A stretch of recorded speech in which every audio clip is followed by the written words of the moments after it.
አዲስ አበባ የቢዝነስ ኮሪደሮችና በሶሻል ሚዲያ መንደሮች ውስጥ ሰሞኑን እንደ ሰደድ እሳት የተሰራጨው የጥርጣሬ ወሬና ክስ የብዙዎችን ቀልብ ስቧል።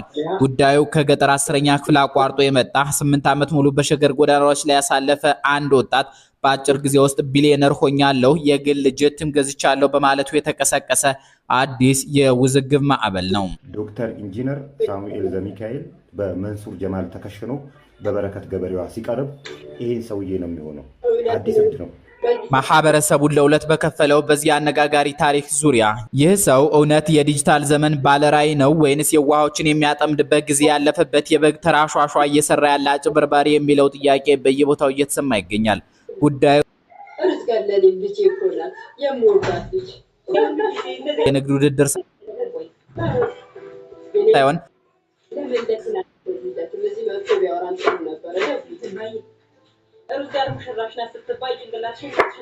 ሙሉ በሙሉ ስለመክፈልና